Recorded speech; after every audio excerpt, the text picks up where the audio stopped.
ચાલો ફ્રેન્ડ્સ, હવે જ્યાંથી બાકી છે ત્યાંથી આપણે આપણો વિડીયો શરૂ કરીશું.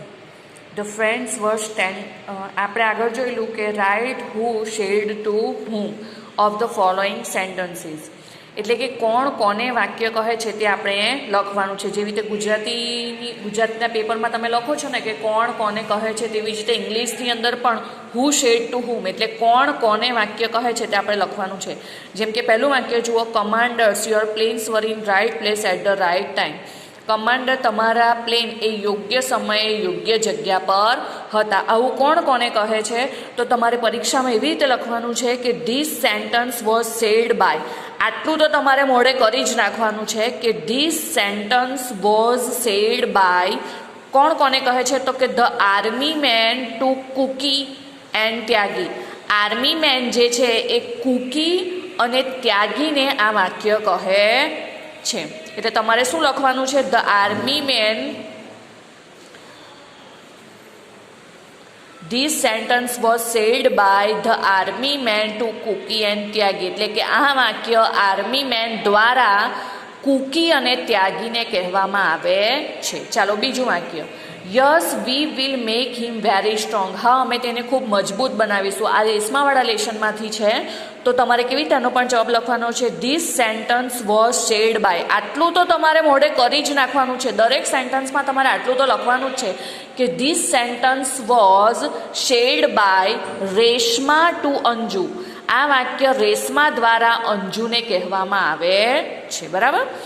ચાલો ત્રીજું વાક્ય, you must brush your teeth properly. તમારે તમારા દાંતોને યોગ્ય રીતે બ્રશ કરવું જોઈએ. ટ્વાઇસ અ ડે, એટલે એક દિવસમાં તમારે 2 વાર બ્રશ કરવું જોઈએ. વન્સ ઇન ધ મોર્નિંગ, સવારમાં, and once before you go to bed, અને સાંજે તમે સૂઈ જાઓ તે પહેલાં. તો આ વાક્ય કોણ કોને કહે છે? આ વાક્ય તમારું બીજા યુનિટમાંથી છે, એટલે ફર્સ્ટ ટર્મમાંથી છે. એટલે તમારે લખવાનું કે this sentence was shared by Dr. Sharma to Sonia. બરાબર ને? ડૉક્ટર શર્મા દ્વારા સોનિયાને આ વાક્ય કહેવામાં આવે છે. એટલે આટલું તો તમારે દરેકમાં મોઢે કરી જ નાખવાનું છે. This sentence was said by doctor Sharma to Sonia. ચાલો આગળનો પેરેગ્રાફ. હવે તમારી સ્વ અધ્યયનની જે ચોપડી આવે છે ડોલ્ફિન, તો એની અંદરથી સ્વ અધ્યયનના લેસનમાંથી એક પેરેગ્રાફ પૂછાય છે, એક્સ્ટ્રેક્ટ પૂછાય છે, પેરેગ્રાફ પૂછાય છે, અને એ પેરેગ્રાફ પરથી તમારે પ્રશ્નોના જવાબ લખવાના હોય છે. તો આની અંદર જુઓ તમે, આ તમારો ડોલ્ફિન એટલે સ્વ અધ્યયનની જે ચોપડી આવે છે ને એમાંથી છે. બરાબર. એ તમારે જાતે તૈયાર કરવાનું રહેશે. જુઓ, the friends were standing around. બધા મિત્રો ઊભેલા હતા. Trying to figure out what it was they had seen. એવું નક્કી કરવાને માટે કે તે લોકોએ શું જોયું. When they heard a sound coming from the grave. જ્યારે એ લોકોને કબરમાંથી કોઈ અવાજ આવતો સંભળાયો ત્યારે તે લોકો નક્કી કરવા માટે ઊભા રહ્યા કે તે લોકોએ શું જોયું હતું. It was a long mourning baby's wail. લાંબા સમયથી કોઈ છોકરાનો ડુસકા ભરવાનો અવાજ આવતો હતો. One of the men ran for a shovel and began to dug. બધા માણસો જે ઊભેલા હતા તેમાંનો એક માણસ જલ્દીથી જઈને પાવડા જેવું કંઈક લઈ આવે છે અને ખોદવાનું શરૂ કરે છે. ડીગ એટલે ખોદવું. After some time they expose the pine casket. થોડું ખોદ્યા પછી તે લોકો અંદરથી પાઇન કાસ્કેટ બહાર કાઢે છે. એટલે પેલી પેટી આવે ને, તે પેટીની અંદર ક્રિશ્ચિયન લોકો પછી મુસ્લિમ લોકો એ બધા મરી જાય ત્યારે પેટીની અંદર મૂકીને દાટી દે. બરાબર ને? તો એ લોકો પણ એવી કાસ્કેટ એટલે એવું પેટીને બહાર કાઢે છે આ લોકો ખોડીને. The store keeper reach down and open it up. એક સ્ટોર કીપર હતો, તેણે એ પેટીને બહાર કાઢી અને પછી એને ખોલીને જોઈ.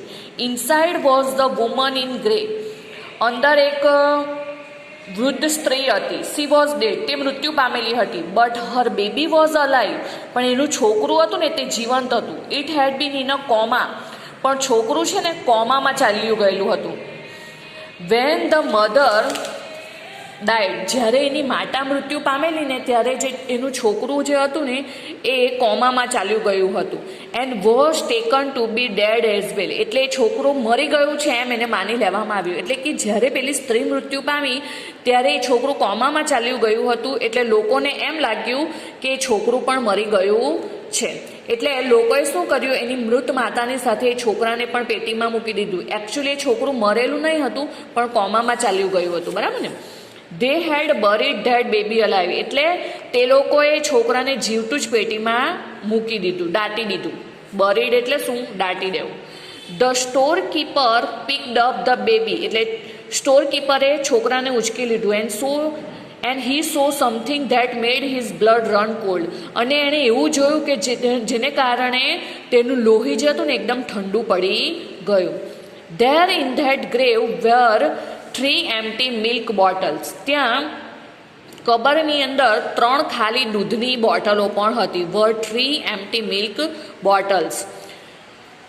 ત્યાં 3 ખાલી દૂધની બોટલો પડેલી હતી. ચાલો પ્રશ્ન જોઈએ. What was the sound from the grave. એટલે કબરમાંથી શું અવાજ આવતો હતો? તો અહીંયા પ્રશ્નનો જવાબ આપણે લખીશું. The sound was from the grave. The sound was from the grave. કેવો અવાજ આવતો હતો? The sound from the grave. એવું પણ લખી શકો. The sound from the grave was a long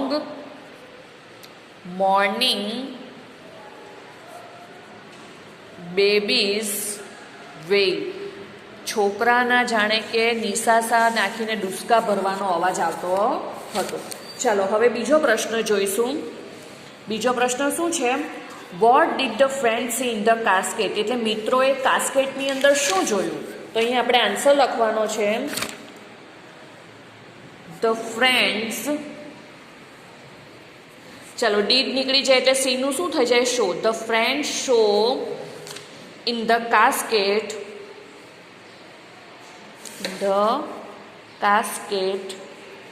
The friend show in the casket. શું જોયેલું એ લોકોએ કાસ્કેટની અંદર?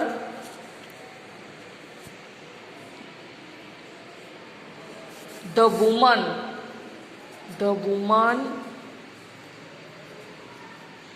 woman was dead.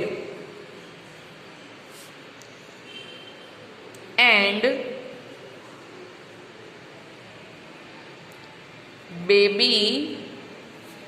baby was alive. સ્ત્રી મૃત્યુ પામેલી હતી પણ છોકરું મરી ગયું હતું. એવું એ લોકોએ કાસ્કેટમાં જોયું.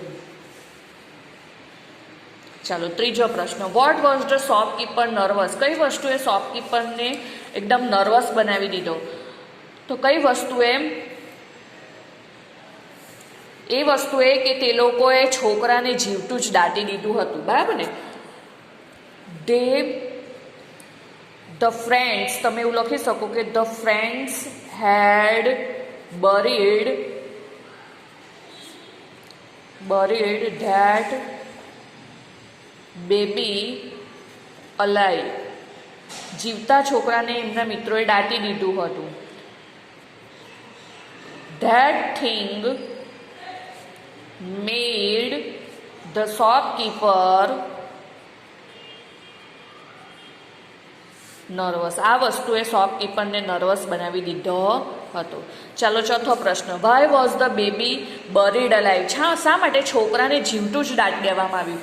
તો જ્યારે એની માતા મૃત્યુ પામી ત્યારે છોકરું કોમામાં ચાલ્યું ગયું હતું. એટલે લોકોએ એમ સમજી લીધું કે એનું છોકરું પણ મૃત્યુ જ પામ્યું છે. એટલે એને જીવતું જ દાટી દેવામાં આવ્યું હતું. તો આપણે શું અહીંયા આન્સર લખીશું?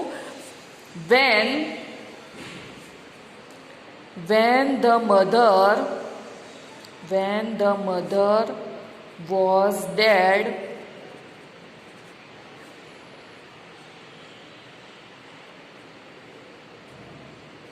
the friends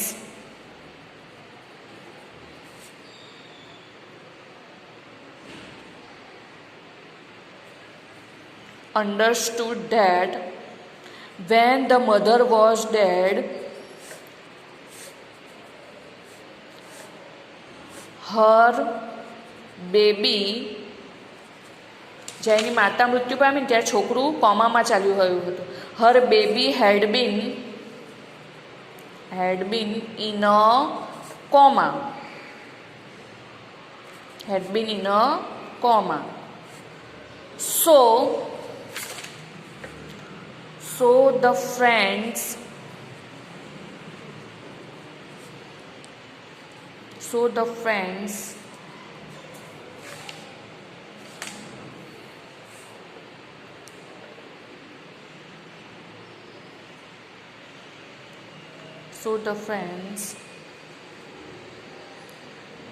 had buried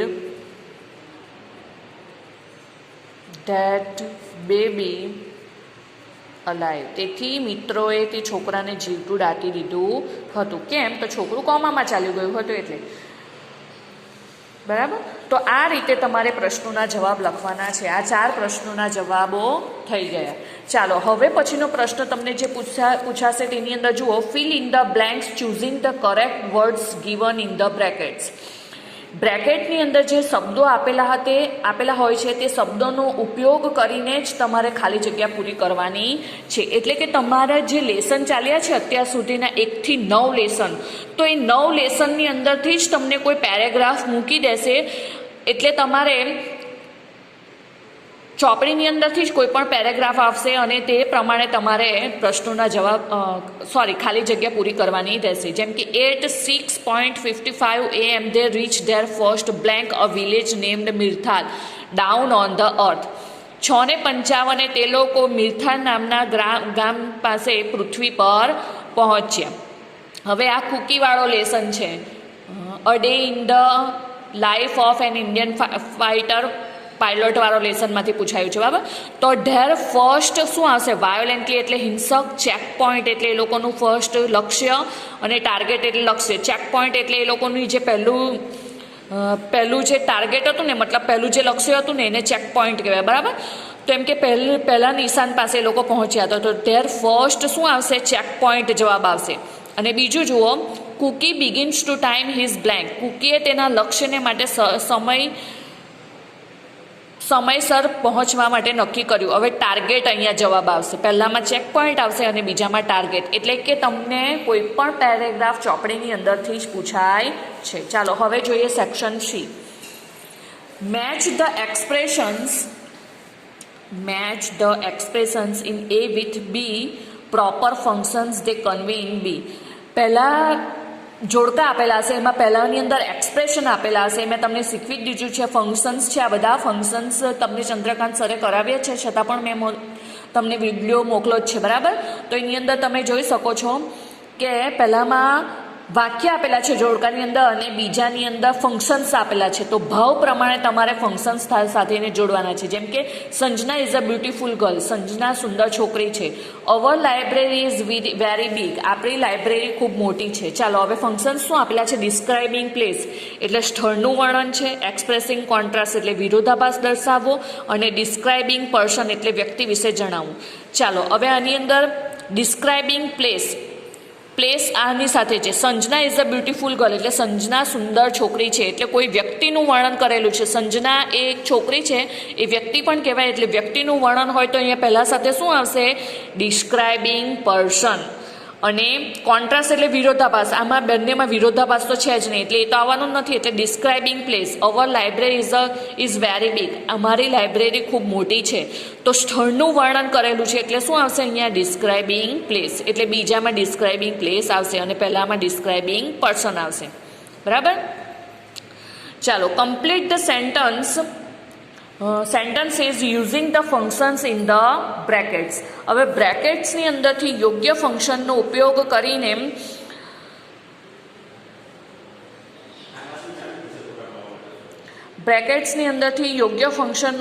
કરીને આપણે ખાલી જગ્યાઓ પૂરી કરવાની છે. This dress is blank. હવે કમ્પેરિઝન આ મેં તમને ડિગ્રી પણ શીખવી જ દીધી છે. તો આની અંદર તમે લખી શકો કે this dress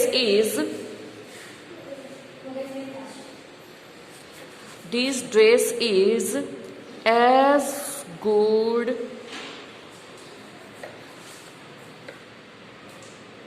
as Riya's dress. આ ડ્રેસ એ રિયાના ડ્રેસ જેટલો જ સરસ છે. આમાં પોઝિટિવ ડિગ્રી લખી શકો તમે, કમ્પેરેટિવ ડિગ્રી લખી શકો, સુપરલેટિવ ડિગ્રી પણ તમે લખી શકો છો. બરાબર. ચાલો બીજું વાક્ય જોઈએ આપણે. રીટા વિલ. હવે આની અંદર શું આપેલું છે? એક્સપ્રેસિંગ ઓલ્ટરનેટિવ્સ. ઓલ્ટરનેટિવ્સની અંદર તમે આઈધર ઓર અથવા નાઈધર નોરનો ઉપયોગ કરી શકો. તમે ફંક્શન્સ ભણી જ ગયા છો. બરાબર. તો આની અંદર તમે શું લખી શકો? Rita will take either T or coffee. Rita ક્યાં તો ચા પીશે અથવા તો કોફી પીશે. તો આઈધર ઓર ને નાઈધર નોરનો ઉપયોગ ઓલ્ટરનેટિવ્સ તરીકે કરી શકો છો. તો આ રીતે તમારે વાક્ય બનાવવાનું છે. બરાબર. ચાલો આગળ. Change the text as shown. અહીંયા પેરેગ્રાફ આપેલો છે. એ પેરેગ્રાફને સાદા વર્તમાન કાળ રીડ્સ છે, જુઓ કુક્સ છે. એટલે જ્યારે થર્ડ પર્સન હોય ત્યારે મૂળ ક્રિયાપદને એસ કે ઇસ પ્રત્યય લાગે ત્યારે સમજવાનું કે તમારે સાદો વર્તમાન કાળ છે. હવે સાદો વર્તમાન કાળ છે તો એ કાળને change into present continuous tense એટલે ચાલુ વર્તમાન કાળમાં તમારે ફેરવવાનો છે. અહીંયા આપ્યું જ છે જાણે કે સ્ટાર્ટ લાઇક ધીસ એટલે આ પ્રમાણે શરૂ કરવાનું છે. ફાધર ઇઝ રીડિંગ એટલે ચાલુ વર્તમાન કાળમાં બનાવવાનું છે. બરાબર. ચાલો તો આપણે બનાવીએ. પહેલું શું બનશે?